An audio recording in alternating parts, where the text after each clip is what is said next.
Hello evergreen, সবাই কেমন আছো? তো নিউ ইয়ার তো চলেই এলো, তার সঙ্গে সঙ্গে অনেক বিয়ে বাড়িও এসছে। তাই আজকে আমি মেকআপ সম্পর্কিত কিছু টিপস এবং সেই সঙ্গে সঙ্গে মেকআপ লুকটাও শেয়ার করব।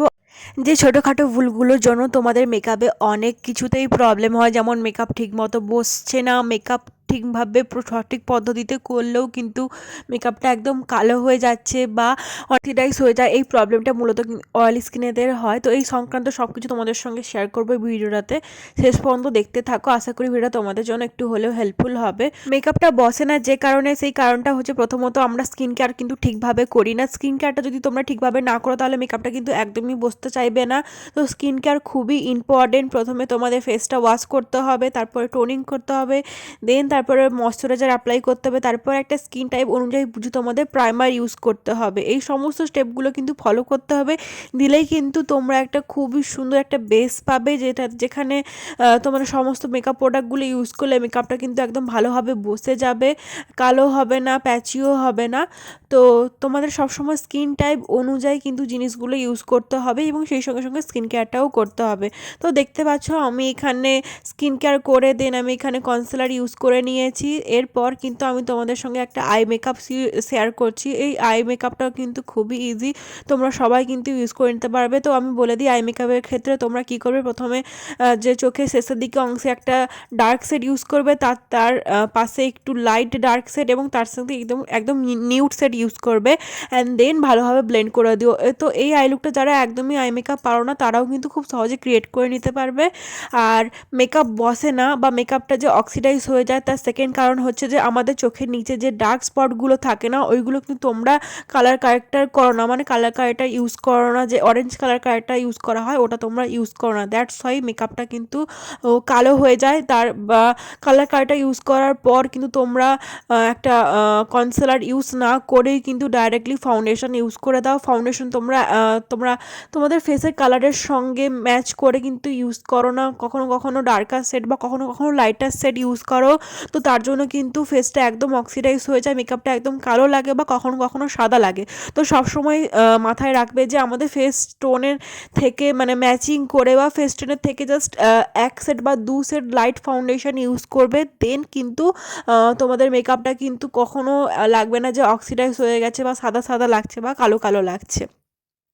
থার্ড কারণ হচ্ছে আমাদের ফেসে যে ফেসিয়াল হেয়ার থাকে না, তো তার কারণে আমাদের মুখে মেকআপটা বসতে চায় না। তো অনেকের ক্ষেত্রে দেখবে মেকআপটা বসতে চায় না, মেকআপটা একদম উঠে উঠে আসে, দেখবে ফেটে ফেটে যায় মুখে। তো এই কারণটা থাকে মূলত, যে আমাদের ফেসে যে ফেসিয়াল হেয়ারগুলো থাকে তার জন্য কিন্তু মেকআপটা বসতে চায় না।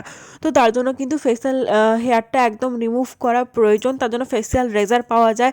তো তোমরা যদি চাও যে টিউটোরিয়াল শেয়ার করতে ফেসিয়াল হেয়ার কীভাবে রিমুভ করা হয় তাহলে আমার সাথে অবশ্যই কমেন্ট করে জানিও, আমি তোমাদের সাথে শেয়ার করব। তো এইখানে আমি মেকআপের ক্ষেত্রে বলি যে আমি এখানে কিন্তু কন্ট্রোল করছি, কারণ আমার ফেসে কন্ট্রোল করা প্রয়োজন। কারণ দেখবে যে যাদের ফেসটা একটু চাবি বাবি আছে বা অর্থাৎ যারা মোটা সোটা আছো তাদের ক্ষেত্রে কিন্তু একটু কন্ট্রোল করা প্রয়োজন। তো কন্ট্রোল করলে আমাদের মুখটা খুব স্লিম লাগে, একটু শেপে চলে আসে।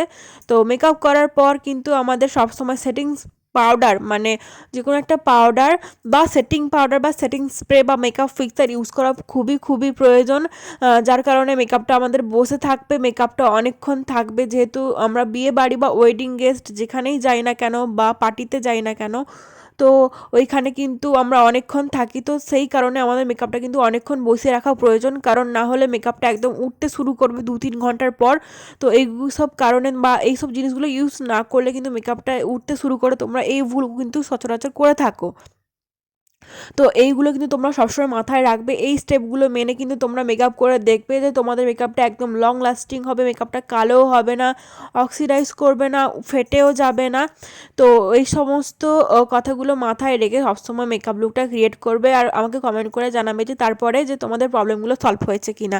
তো এরপর আমি তোমাদের সঙ্গে হাইলাইটারের একটা টিপস শেয়ার করছি। তোমাদের হাইলাইটার যদি পিগমেন্টেশন না হয়ে থাকে তাহলে কিন্তু বা হাইলাইটার অ্যাপ্লাই করার সময় তোমরা কিন্তু এইভাবে ব্রাশে ব্রাশের সাহায্যে ব্রাশে একটু মেকআপ ফিক্সার ইউজ করে দেন, তারপরে হাইলাইটারে ডিপ করে তারপরে এইভাবে হাইলাইটার অ্যাপ্লাই করে দেখবে ফেসটা খুবই সুন্দর গ্লোই হবে আর খুব সুন্দর লাগবে, একদম জাস্ট সেলিব্রিটিদের যেমন হাইলাইটার লাগে ওই রকমই লাগবে। আর হাইলাইটার তোমাদের কাছে যদি মেকআপ ব্রাশ না থাকে তাহলে অবশ্যই বিউটি ব্লেন্ডার দিয়ে ইউজ করতে পারো। আর এরপর কিন্তু বিউটি ব্লেন্ডার দিয়ে এইভাবে ড্যাব করতে একদমই ভুলবে না, তাহলে কি হবে যে এক্সেস হাইলাইটারটা থাকে আমাদের ফেসে ওইটা কিন্তু বিউটি ব্লেন্ডার চলে আসবে, খুবই সুন্দর গ্লো লাগবে, মনে হবে না যে কোনো ধরনের হাইলাইটার ইউজ করেছো। তো এরপরে কিন্তু আরেকবার সেটিং স্প্রে তাহলে ভালোভাবে ফেসটাকে সেট করা প্রয়োজন, যাতে করে যে এক্সেস যে মেকআপ প্রোডাক্টগুলো আছে ওইগুলো যাতে আমাদের বিউটি ব্লেন্ডারে চলে আসে। তো মেকআপ সংক্রান্ত যদি আরও ভিডিও তোমরা দেখতে চাও অবশ্যই চ্যানেলটাকে সাবস্ক্রাইব করে নিও। আশা করি তোমাদের জন্য হেল্পফুল হয়েছে এই ভিডিওটা ভালো লাগলে অবশ্যই একটা করে লাইক করে দিও এবং ভিডিওটাকে বেশি বেশি করে শেয়ার করে দিও। আর ফাইনাল লুকটা তোমাদের সঙ্গে শেয়ার করছি, কমেন্ট করে জানিও যে এই মেকআপ লুকটা তোমাদের কেমন লাগলো। আমার তো বেশ ভালো লেগেছে। আর এই পার্টি থেকে এই ধরনের লুক ক্রিয়েট করবে ওটাও কমেন্ট করে জানিও। আর এই ধরনের যদি লুক তোমরা ক্রিয়েট করে থাকো অবশ্যই আমাকে ইনস্টাগ্রামে ট্যাগ করে দিও। আমার ইনস্টাগ্রাম আইডির নামও কিন্তু এভারগ্রিন উইথ অনিশা, তোমরা ওখানে গিয়েও আমাকে ফলো করে নিতে পারো, ওখানে আমি অনেক এক্সাইটিং ভিডিও আপলোড করি। এবং সেই সঙ্গে সঙ্গে তোমরা আমাকে ফেসবুকেও ফলো করে নিতে পারো, ফেসবুকে আমি ভ্লগস ভিডিওগুলো আপলোড করি যেগুলো দেখলে তোমাদের ভালো লাগবে। তো দেখা হচ্ছে নেক্সট ভিডিও, তার জন্য চ্যানেলটাকে অবশ্যই সাবস্ক্রাইব করে দিও।